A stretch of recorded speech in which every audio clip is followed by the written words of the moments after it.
Here to induct the Mark of Cain into the South Australian Hall of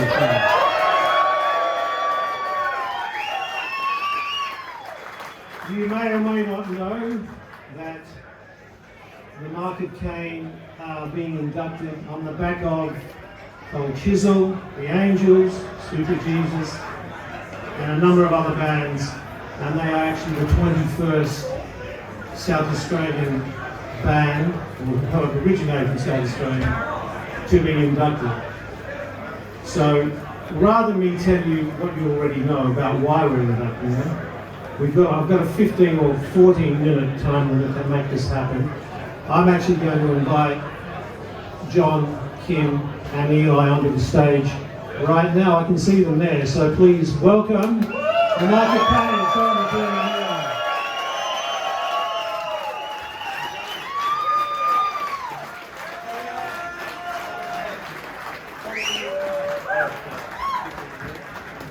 It's a bit tight up here. So I'm going to ask them some perfunctory questions, which they will answer, and then the induction takes place. So I've met John and Kim just briefly side stage, and I've known Eli for a while, being a fellow drummer. But John, some simple questions you asked me to ask you. So when was the band formed? How many drummers? How many albums? Favourite moment, most memorable moment, all encapsulated. We'll go with the first question. 1984, I presume. I don't know, you tell me. That is correct. 1984 was, I guess, the genesis of the idea of the Mark of Cain, reading books about outsiders and alienated loners, Herman Hesse book.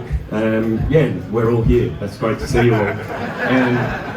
The idea of the Mark of Cain came up there, and I think I was in my final year of university actually, and it was just a matter of finding the right people to play, and I thought of a guy who I'd yelled at many times to pick up a 4-string bass and play while I was practicing, and that ended up being Kim. Good choice as well. And we had numerous drummers throughout the years. In fact, in that first lineup, we had a singer before me, Rod Archer from the Iron Sheiks, and Rod put in a good couple of years there for us, and then he went on to the Iron Sheiks, and we became a 3-piece. Many drummers, I guess we wore some out, some didn't work out, and we just found that I think we had 11 so far. You're the 11th, you're still here. Thank you for being alive. Doing a great job. Yeah. Filling US size 14 shoes, I think, but you're doing a great job and we appreciate it. You do a damn great job.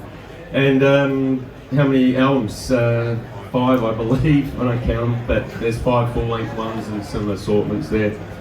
And most memorable moment for us, I would say, was that big day out. Back in the day, 1995 to 25,000 of our hometown brethren was really, really good. Just seeing that sea of Adelaide faces out there, very, very sweet moment. I think I've answered them all. Yeah, you have.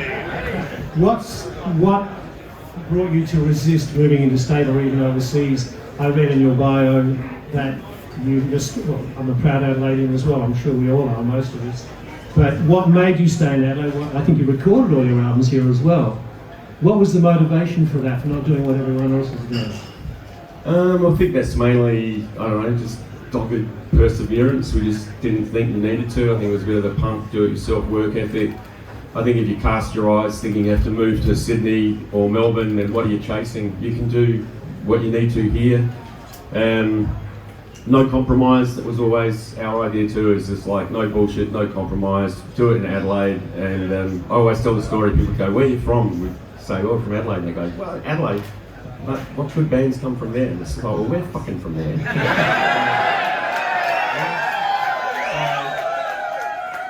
I like to say that, at some point, maybe we helped drag some of the spotlight on Adelaide, and there were a lot of bands, in the 90s that were discovered here that went on to great fame, and probably more than what we have achieved. But again, we're very, very pleased and honoured to be asked and inducted as a band into the Hall of Fame.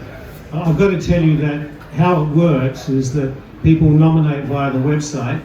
The person that nominated the Mark of Cain was Travis Tigrani, another fellow Adelaide drummer who plays for Super Jesus. Adelaide would know him. So thanks to Travis. But I mean, he would have been inducted eventually. And the nomination goes. That wasn't meant to be funny, actually.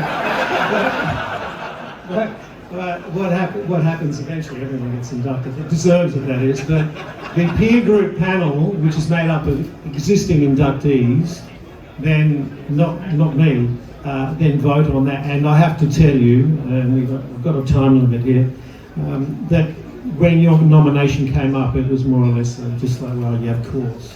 It was one of those. I think we all would imagine that would be the case because you've been around forever, and I'm probably even older than you. And I actually remember the Mark of Cain. But there is one other thing that I wanted to say, which wasn't going to be part of my original speech or plan, but I want to actually put it to all of you. Not that we can do it here, because it has to go through due diligence and all this, has to go through a peer group panel, has to be nominated. So the band is being inducted. The Mark of Cain is being inducted as a band, and that represents everyone that's been involved all these years, but predominantly, obviously, John and Kim, who've been there from the start.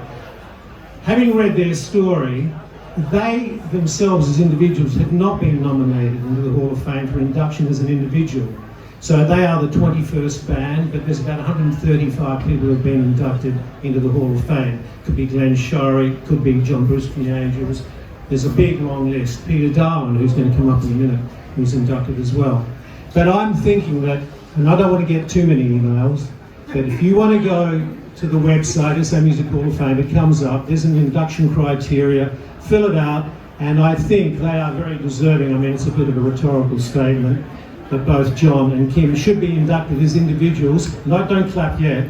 And I can't give them this because it hasn't been ratified. But I want to one day, in this role of Director of the Hall of Fame, be able to present both of them a plaque, well, not a plaque, a medallion like this, which is a beautiful medallion, with their names inscribed on it, one each. So if some of you would like to make the effort to nominate them via the website, I think that both John and Kim are very deserving.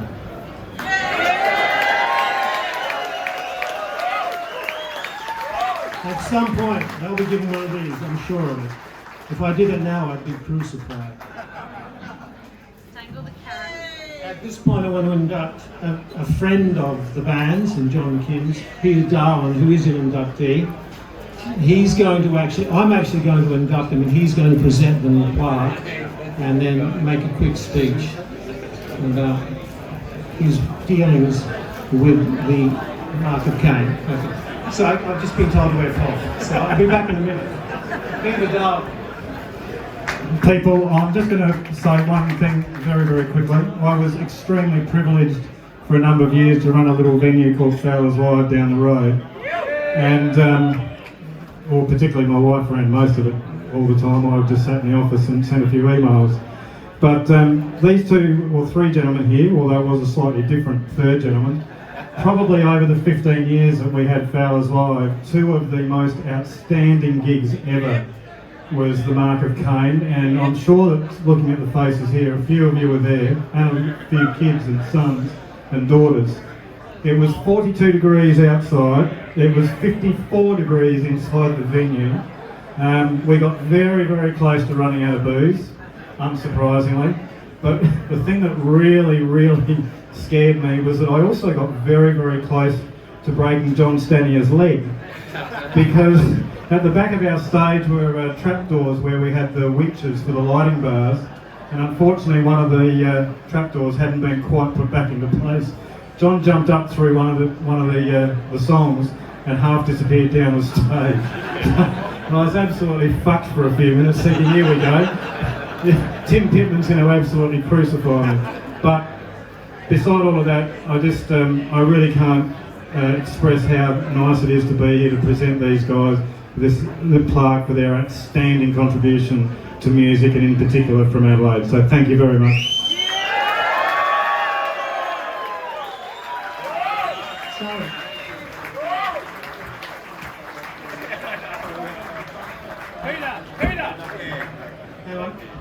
So, with the power vested in me, I formally induct the Mark of Cain into the South Australian Music Hall of Fame.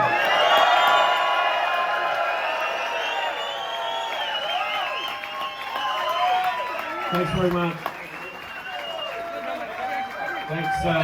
Thanks so much for the recognition, and thanks everyone for coming out tonight to support this. And I guess we better not fuck up tonight. So,